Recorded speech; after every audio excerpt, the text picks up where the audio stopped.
Welcome to New York One's special report of Mayor Eric Adams dropping his re-election bid. In a nearly 9-minute video announcement from the stairs inside Gracie Mansion, the mayor reflected on his time in office and touted some of his achievements. Here's part of what he had to say. Only in America can a story like this be told. When I was elected to serve as your mayor, I said these words: "This campaign was never about me. It was about the people of this city, from every neighborhood and background, who had been left behind and believed they would never catch up. This campaign was for the underserved, the marginalized, the abandoned, and betrayed by government. Since then, it has been my honor to be your mayor, and I'm proud to say that we took that victory 4 years ago and turned it into action." Adams also said that he does not think he could continue his re-election campaign. He blamed media speculation and the Campaign Finance Board's decision to deny him public matching funds for affecting his ability to raise money in the race. The mayor's decision to drop out means he will be the first New York City mayor to serve just one term since David Dinkins, who was the city's first black mayor. This now means that it is officially a 3-person contest. Democratic nominee for mayor Zohran Mamdani, former Governor Andrew Cuomo, and Republican nominee Curtis Sliwa will now face off in November. I'm joined now by our team for some coverage. Our Bernadette Hogan and Dan Rivoli are here in the studio. Our Kelly Mena is outside Gracie Mansion, and our Ayanna Harry is standing by for some analysis as well. Let's go first to Bernadette. What did you make of the mayor's statement? You know, the mayor, first of all, he blames other people and other groups for his fall from grace, so to speak. He came into power in 2021. He stitched together a coalition and was able to best the field. He was dealing with a post-COVID world, trying to fix the economy, municipal workers, their confidence in government. And, he promised to solve crime. And, we have seen better crime numbers over the past couple of years. If you compare it to pre-COVID, it's a bit of a different story. But, the mayor says that he was crippled because of the Campaign Finance Board. Public matching dollars were not flowing into his account. But he still was able to raise a ton of money throughout the course of the past couple of months and years. I mean, less over the past couple of months. But, the mayor was indicted under federal indictment for bribery charges. Yes, it was dropped. But, we have seen time and time again reports that the mayor was trying to save his future by allegedly dealing with the Trump administration, and in a Democratic city, predominantly Democratic city, that doesn't fly with New Yorkers. Okay, let's go to our Kelly Mena. She joins us from outside Gracie Mansion. Kelly, your thoughts?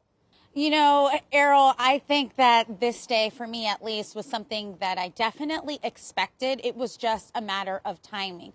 Obviously, in the mayor's thinking, he's thinking early voting is coming up in a couple of weeks. If you're going to drop out of a race and potentially help somebody else or make an impact, you have to do it with enough time to, not necessarily be a spoiler candidate, give somebody else a chance at it. I think that the writing was on the wall for the mayor for many weeks now, as many of us had been reporting about possible job opportunities for the mayor in maybe a federal government position or maybe in the private sector, and that it was just a matter of days before the mayor was going to drop out. It was also interesting to see that he didn't endorse anybody, not a surprise at all for the mayor, because he's a very proud man, but kind of hinting at who he thinks should be the person that New Yorkers should vote for. Said that you shouldn't go for somebody that has made you promises, which is something said on the campaign about Zohran Mamdani, but somebody who has delivered, and that subtly kind of hinting at maybe that's Andrew Cuomo signaling who he thinks should be his successor. It was interesting to hear all of the accomplishments he's mentioned that he's had at his administration. I think those have been, not at the forefront as he had hoped because of all the other things surrounding his administration, the scandals, the resignations, the questions about ethics and morals around him, who he's chosen to bring into City Hall, and of course that now dismissed federal indictment that just dogged him and were at the top in the forefront for many people and many voters going into this November general election, Errol. All right, thanks very much, Kelly. Let's get our Ayanna Harry in now for some more thoughts. What was your reaction to this video? Errol, three main questions have come up for me in the hours since this video came out. One is, what will happen to that approximately 9% or so, 7 to 9% of support that Mayor Eric Adams has in this race?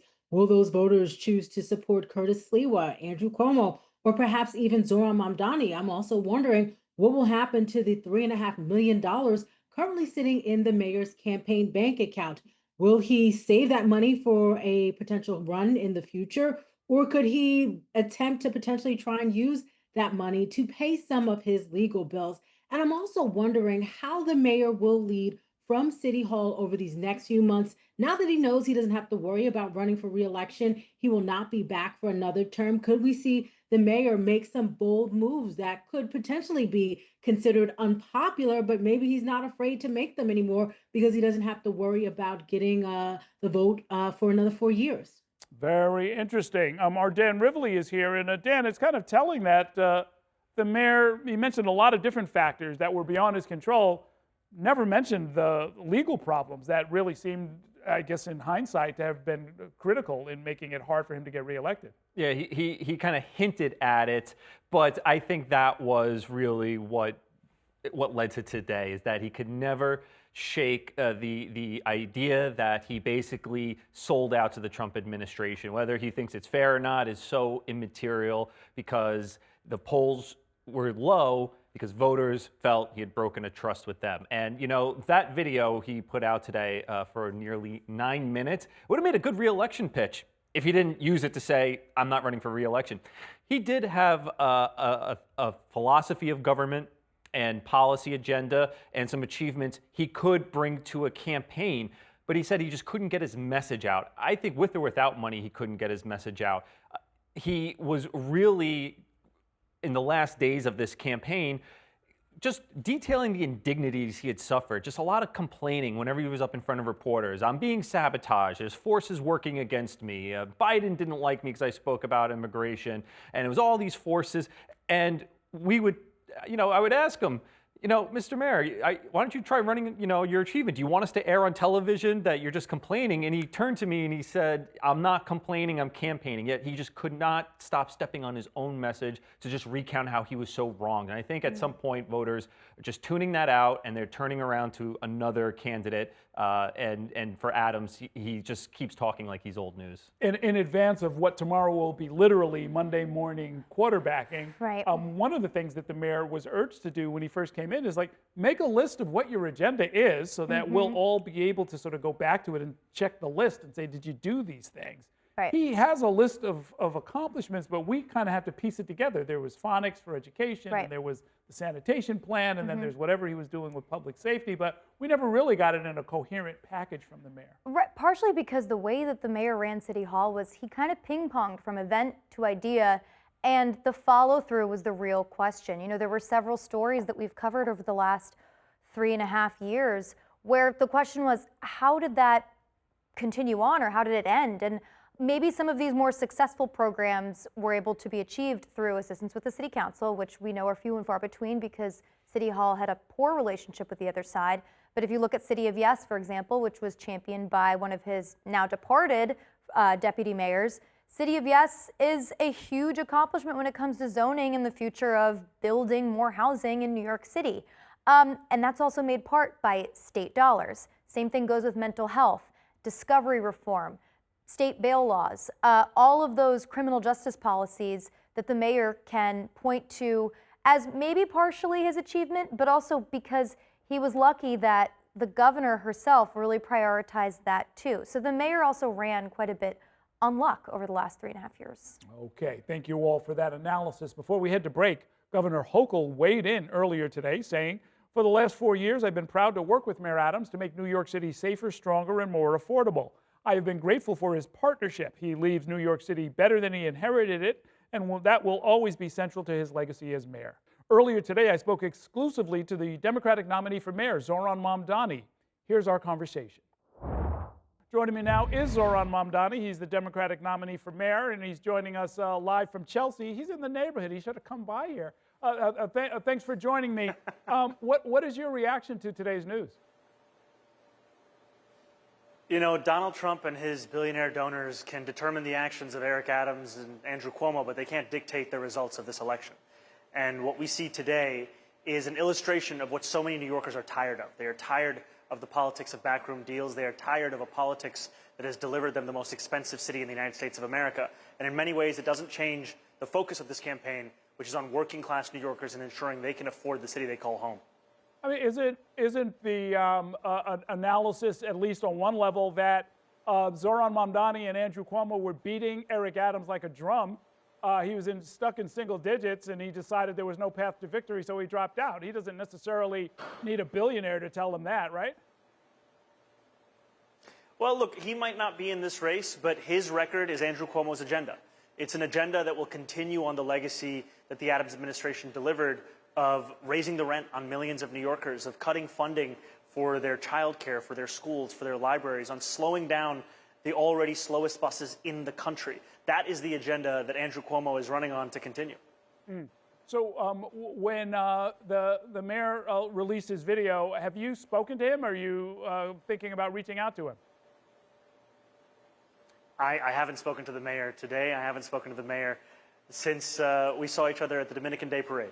Oh, I see. Okay. Are you interested in talking with him? You know, I mean, at a minimum, if things go your way, you're going to have a transition conversation. But I'm wondering, even prior to that, if there's anything you might want to talk about with him. You know, if Eric Adams wants to speak a little bit more about Andrew Cuomo being a liar and a snake, as he put it a few weeks ago, I'd be happy to have that conversation with him, and happy to talk to him about anything that could benefit New Yorkers.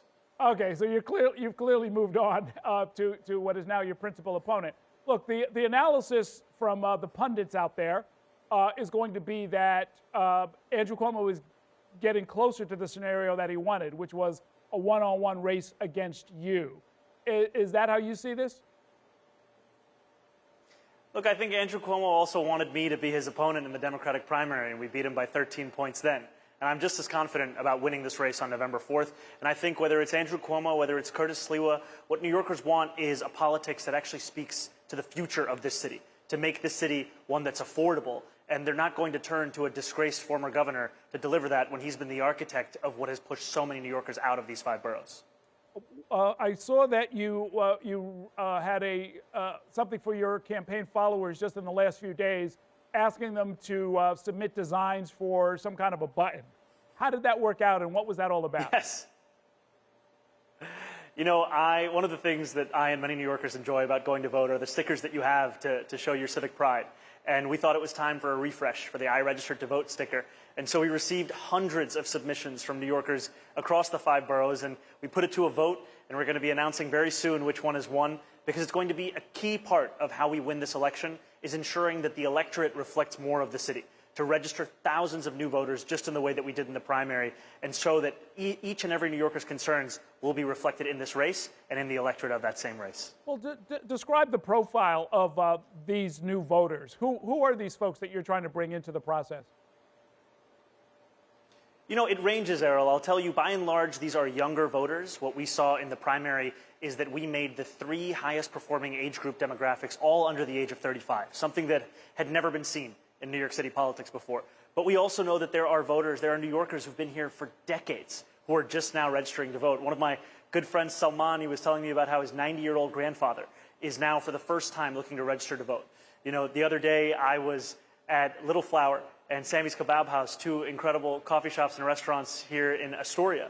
And the owner, Sammy himself, is registering to vote. We can see this time and time again with so many people who just have never seen themselves or seen their concerns reflected in the politics of their city. Before I let you go, there's a long piece in the Wall Street Journal this weekend that tries to put not just your candidacy, but others like it, in a broader context, talking about the Occupy generation. People who came of age as the financial crisis was devastating people's mortgages and their personal family finances in 2008, all the way up through the current affordability crisis. Is that more or less right? Does that sound like your experience and the experience of the people who have brought you this far? You know, I haven't read the article as yet, but what I would say is that for many New Yorkers, their experience of politics has been one of despair and disappointment. And I don't begrudge so many who look at politics as something to be avoided as opposed to something to be engaged with.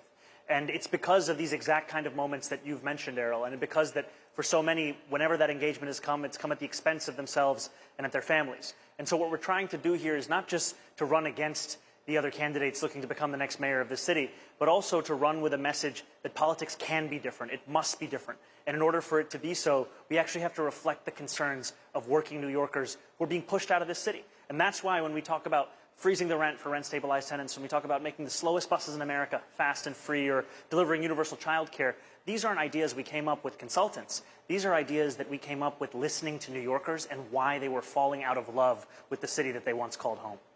Okay, we're going to leave it there for now. Was your campaign manager high-fiving you and everybody else when the news came out today? No, I can tell you it was news that dropped right as we were doing what we always focus on, which is actually speaking to working New Yorkers and fighting for their interests. Okay, we'll see you out there. Thanks so much for joining us. We're going to bring in our Dan Rivoli and Bernadette Hogan with some more analysis. What did you make of that? Well, you know, Mamdani is trying to take the high road, trying to say that, listen, we're going to continue to focus on affordability and our message and keep reaching out to voters. It's interesting that he says that he really has no interest in talking to Mayor Eric Adams, and they have not spoken. And, you know, Mamdani, again, he is able to get by, you know, responding to news, whether it's coming out of the Trump administration, the state level, the city end, and continue to move forward so that he could say, listen, we're attracting a bunch of people to our campaign, and it kind of leaves the policy end a little bit more murky. But then one could also argue, we don't know yet until or if he ends up becoming mayor and what his time in office will look like, because that will just unleash a whole different host of pressures. Normally you would think that 5, 6, 8% of the vote was a prize worth having, worth making a phone call, maybe worth strategizing around. Mamdani doesn't sound like he's interested in much of whatever it is Eric Adams can bring to the table. Not at all. And almost kind of being a little condescending towards Mayor Adams. Say, oh, well, if we want to talk about you trashing Andrew Cuomo, yeah, let's have a talk about that. And not embrace anything from Eric Adams that voters do like, whether or not they like Eric Adams himself or feel he's lost the trust to be mayor for another 4 years. And you mentioned the generational change where a lot of his young supporters are not in tune to some of the political structures that helped Mayor Adams become mayor, whether that's local community organizations, tenant associations, things like that. You know, for Mamdani, a lot of his supporters, he's relentlessly on message about affordability and for working class New Yorkers. A lot of his supporters are people who like policies for the working class, but are not working class themselves. That is, people without college degrees who work union jobs, for example. They make a good living. They're making six figures, and if they're not making six figures, they have advanced degrees. So he is still staying on message. I think you saw with Andrew Cuomo how he responded to this. Obviously, he likes having Mayor Adams drop out. That's what he always wanted, to really make this as close to a one-on-one race in the voters' minds as he can make it.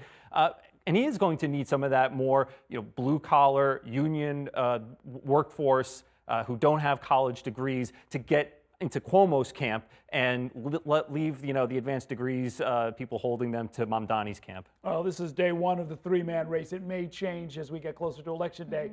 We'll be back with more analysis and what this all means for Andrew Cuomo after this short break. Stay with us.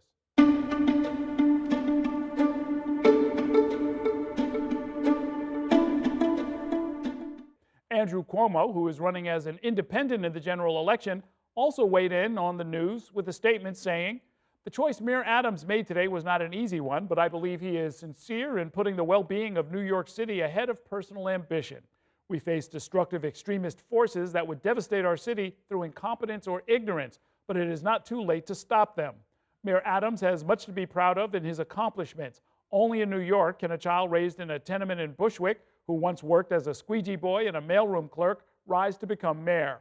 Whatever differences we may have, Eric Adams' story is undeniably one of resilience, a testament to the spirit of this city." I want to bring in our Ayanna Harry, who's been covering the Cuomo campaign, for some more analysis. Ayanna, what did you make of that statement? It seems that Andrew Cuomo is stopping short of criticizing Mayor Eric Adams, despite the pretty harsh language we've heard from Mayor Adams directed towards Andrew Cuomo in recent weeks. Of course, the mayor called Andrew Cuomo a liar and a snake. But in this statement, we see the former governor, Andrew Cuomo, praising Mayor Eric Adams in his life story, in making it from those humble beginnings to becoming mayor of New York City. And of course, the large question that is unanswered at this moment right now is, will we ultimately see a Mayor Adams endorsement of Andrew Cuomo? In recent days, Andrew Cuomo has been out and about. He's been campaigning. He has been soft in his tone in terms of criticism, or softer in terms of his criticism of Mayor Eric Adams. And we are beginning to see some of the mayor's allies, including Frank Carone, now begin to throw their support towards Andrew Cuomo. So we will be waiting to see if we do get that answer to that question, whether or not the mayor might endorse Andrew Cuomo. And when it comes to what Andrew Cuomo is trying to do, it seems clearly he wants to inherit or appeal to some of the base of people who, however small it may be, are still with Eric Adams. Absolutely. Andrew Cuomo right now has a numbers problem. I was just taking a look at the numbers from the Emerson College poll earlier this month, Errol, and found Zohran Mamdani had 43% support. Andrew Cuomo, who was in second, only had 28% support. So, in looking at the numbers, the analysis from Emerson College, it would take all of the mayor's supporters, his 7%, plus the 9% of undecided voters. All of that support would have to go to Andrew Cuomo in order for him to beat Zohran Mamdani, at least at that snap point in time. So look, Andrew Cuomo is going to need to find a way to gather more support, to get more voters on his side. And so one way that he could potentially do that is by appealing to the mayor's supporters. There was also a head-to-head matchup that Emerson College took a look at, and they found that, Mamdani would have 47%. Andrew Cuomo still would not be able to win if no one else was in the race. Here's also part of the reality. Eric Adams, he is suspending his campaign, but his name is still going to be on the ballot. It's too late for it to have it removed. So there is still likely going to be a few New Yorkers who go into the ballot box. They say, oh, Eric Adams, perhaps they haven't been watching this New York One special. They don't know that he suspended his reelection campaign. The mayor could still get some votes. So it seems like if Andrew Cuomo does want to get to that victory in November, he will need support from Adams voters, but it's unclear if he'll be able to get all of that support, which it seems like he might need at this point. One of the wild cards that's out there that we've already seen can affect this race is the President Trump. That whatever he says, and he can say anything at any given moment or spout off on social media, he could actually make life a little bit more difficult for some or all of the candidates that are still in the race. Absolutely. We saw Mayor Eric Adams really suffer in the polls, in part because voters throughout New York City felt he was too closely aligned with President Donald Trump. But there has been reporting out of Washington that President Trump is now perhaps looking to help support in ways Andrew Cuomo and his bid for City Hall, believing Andrew Cuomo is the person best positioned to potentially beat Zohran Mamdani. So if New Yorkers begin to feel like Andrew Cuomo is closely aligned or tied to President Donald Trump, or that President Trump is rooting for Andrew Cuomo to win, that could certainly backfire, because we know President Donald Trump, his policies are deeply unpopular in the city right now. So it's going to be, and this is all in part out of Andrew Cuomo's control. We never know when the president may be asked a question in Washington, D.C. about the race for mayor, and whatever the president says, whether it's positive or negative about Andrew Cuomo, it can certainly impact the Cuomo campaign. As a general matter, when you've talked with the strategists who are working with Andrew Cuomo, has it occurred to them that making this race about Zohran Mamdani maybe gives him an extra boost? Whenever it's about the new versus the old, American voters in general, New York voters in particular, tend to be at least a little bit intrigued by the prospect of something new. The strategy that the Cuomo campaign has tried to get forth, or the message they've been trying to get out to New York City voters, is that Zohran Mamdani and his policies and his platform, it may be alluring, but ultimately he doesn't have the experience to run New York City. And ultimately, they're trying to argue that his platform just simply would not work. So Zohran Mamdani says freeze the rent. Andrew Cuomo is saying, what about landlords? Zohran Mamdani has in the past been critical of the NYPD, although he's walked back some of those comments. Andrew Cuomo is saying, Not only do I support the NYPD, they are the key to public safety, and I want to hire 5,000 more officers. So their strategy is to call out Zohran Mamdani and to try and point out to voters the ways in which they believe his platform simply will not work for the city. Okay, thanks very much, Ayanna. Before we head to break, State Attorney General Letitia James said the following today. I'm grateful to Eric Adams for his service to our city. As the next mayor of New York City, Zohran Mamdani will work every day to build an affordable, safe city that New Yorkers will be proud to call home. Get out and vote on Election Day, New York. Now I'm joined by the Republican mayoral nominee. Curtis Sliwa is joining us from the restaurant Panino Rustico in Bay Ridge. Good to see you. Oh, great. I was working the 3rd Avenue Festival in Bay Ridge all day, Errol. What a great day it was, especially when they announced it's now a 3-person race. Eric Adams, one and done. That's got to be especially satisfying to you because you were his opponent 4 years ago. He came out on top. This time it looks like the positions are reversed. What changed? Well, it's actually because I predicted all of this. I said that Eric Adams, if you elect him, we would have chaos and corruption, and we had so much of that. And we lost so many good federal prosecutors. Errol, they were Republicans, conservatives, who were prosecuting him, and then Trump's Department of Justice dismissed the charges. And notice the drama, the novellas that have taken place. This gives us now, with 37 days and 37 nights left, an opportunity to focus on the issues of the campaign and not who's going to drop out. Because we all knew that Eric Adams was waiting for the price to be right. It was Monty Hall, let's make a deal. It was all for the money. And once he got his price, he was out. Thank God, good riddance. Let's get back to the race. When's the last time you spoke with the mayor, Curtis? Oh, it's been a long, long time since we were on that debate stage in 2021. Remember, dealing with Curtis Sliwa and Eric Adams was dealing like with 2 scorpions in a brandy glass. I did not like this guy. I knew he was corrupt. I knew the guy who was fundraising for him, Frank Carone, who's going back and forth. This is like a Mario Brothers video game now. Frank Carone, he goes to Trump. He goes to Cuomo. He goes to Adams. Wherever the money is, follow the money. It's Frank Carone. Now he's raising money for a PAC for Andrew Cuomo. Hey, do me a favor. Frank Carone, stay away from me, huh? Tell me about your path to victory. You're running against essentially 2 Democrats. Well, you have Zohran Mamdani, and I saw you up at Columbia University. Zohran Mamdani is not handling well the issue of public safety and giving sort of nice, concise answers. What are you going to do about the policing, quality of life? You know, how are you going to hire cops? How are you going to allocate them?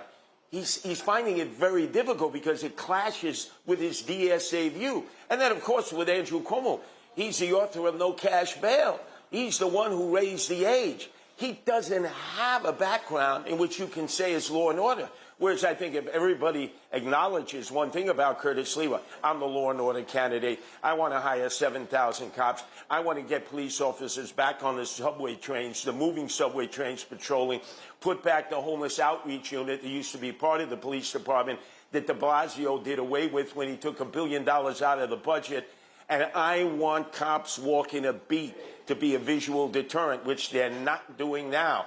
If we can just accomplish some of those things, people will feel that our city is no longer sort of epitomized as a city where we lock up toothpaste and we don't lock up criminals.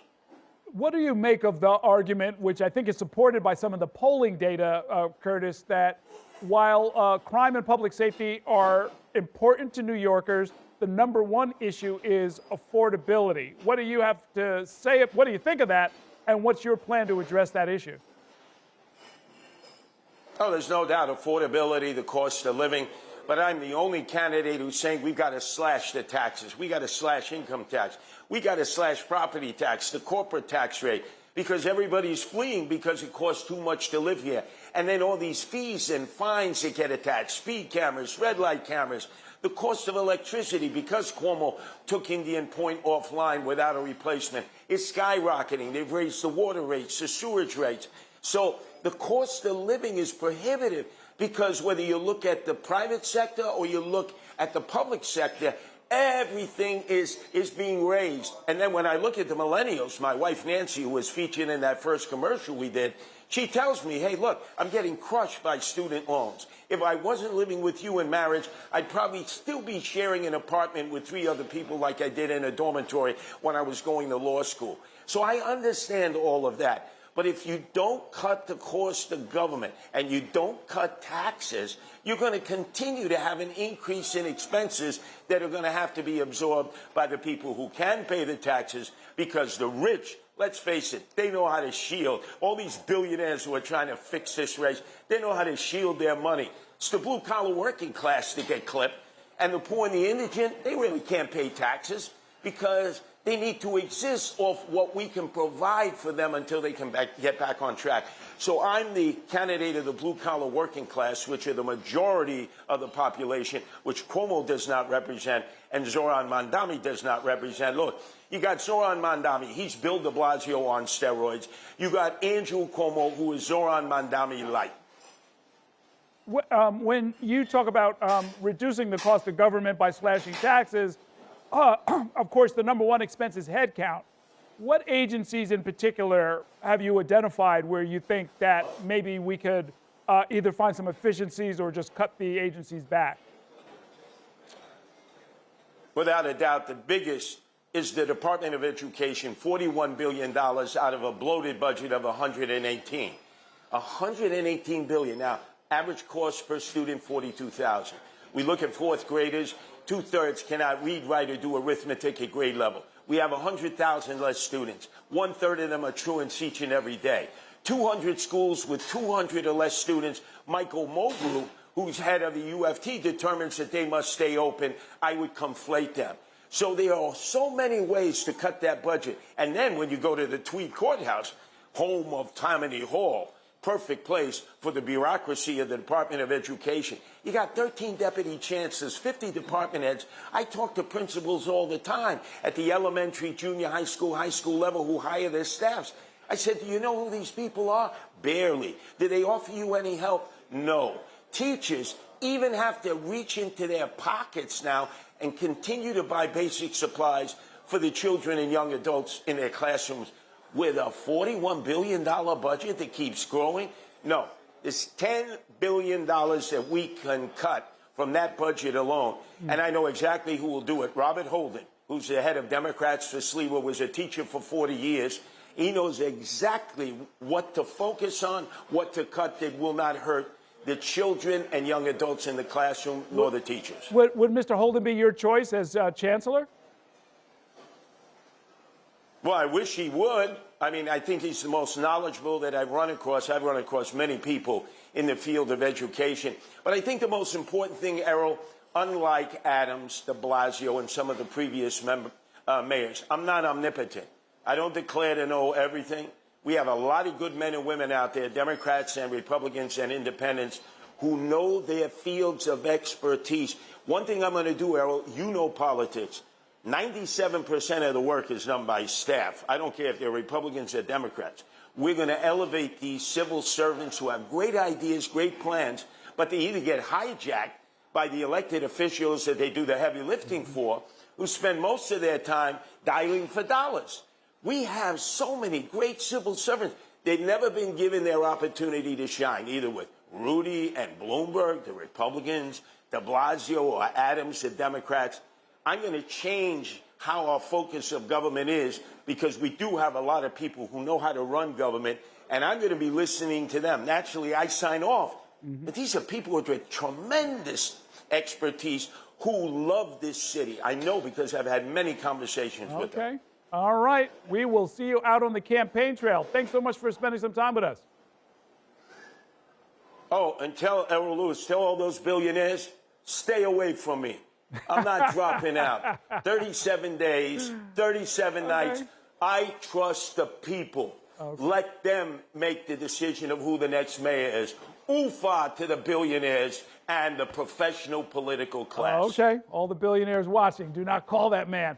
Let me bring in our Dan Rivoli, who's with me in the studio for some analysis. What did you make of that? Well, we know Curtis Sliwa has the gift of gab. He's a broadcast professional, but your question about him, what would you cut? You know, and he has such an alacrity with the details on the Department of Education, for instance, and it's also a different view of what government should do that you're not seeing from the other Democrats. And that analysis from Sliwa, that it's two Democrats running against a Republican, he's right on that in terms of what policies they're proposing. You know, with Mamdani has been talking about universal child care, and it's a lot of it is subsidizing the demand that's out there.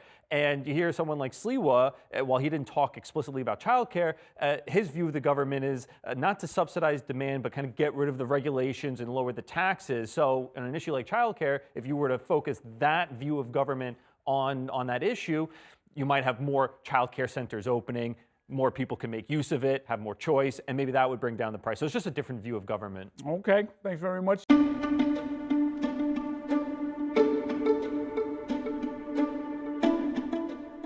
Welcome back to New York One's special report on Mayor Adams dropping his re-election bid. For weeks, the mayor has been insisting that he would stay in the race, saying that he's the only candidate who can stop Democratic nominee for mayor Zohran Mamdani. The mayor has taken jabs at Andrew Cuomo, calling him a snake and a liar, and even the Republican candidate, Curtis Sliwa, he called him a clown. But what led to the mayor's decision to drop out of this four-way race nearly 5 weeks out? Was it a result of his low polling numbers? Well, the answer seems to be yes. Here's a look at where he was standing. Siena University had him at 9% support.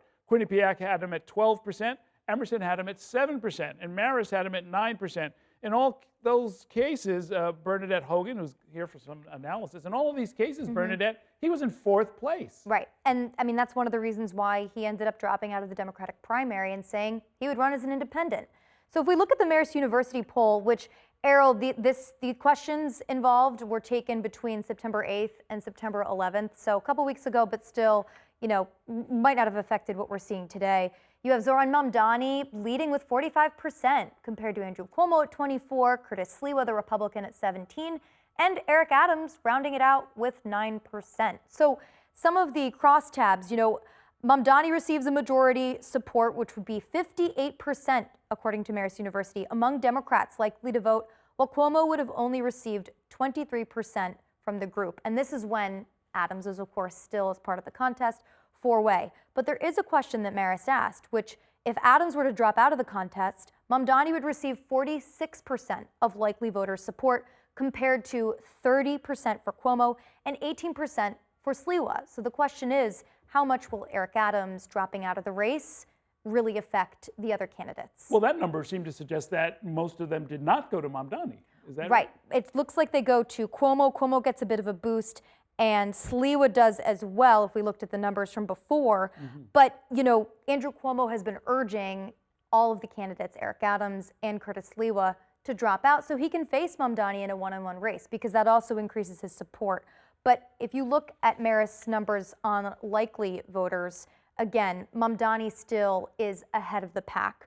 A couple other, you know, notable points here, Errol. Mamdani's positives are very high, and Andrew Cuomo's negatives are very high. So voters are viewing Mamdani with a different lens than they're viewing Andrew Cuomo. Andrew Cuomo was a 3-term governor. He had many negatives, and he resigned in disgrace. Whereas Zohran Mamdani, relatively new slate, it's one of his criticisms, but it could also be one of his benefits. Okay, I'm glad we had a chance to look at these numbers. The mayor, of course, was doing his own internal polling, I'm sure. Right. And his numbers probably looked the same. That led to today's decision. Thanks so much. We've been receiving lawmaker reaction to this announcement all day, including from House Minority Leader Congressman Hakeem Jeffries, who has yet to endorse in the race for mayor. Earlier today, he said in a statement, "It is clear that meaningful progress has been made in several important areas during the term of Mayor Adams. Thank you for your service to our city. I will publicly weigh in with respect to the remaining candidates in the mayor's race well before the start of early voting." I asked the former chief of staff to Mayor Adams, Frank Carone, about his reaction to Adams suspending his campaign. Here's part of our exclusive conversation. It was a very, encompassing, tough decision, particularly if you look at the statements you just read from House Leader Hakeem Jeffries, Attorney General Tisha James, Governor Hochul, and Governor Cuomo. You see experienced professional dignified leaders, giving a man who's given incredible service to the city of New York, turned around the city from the ravages of COVID, and it just objectively has done a great job.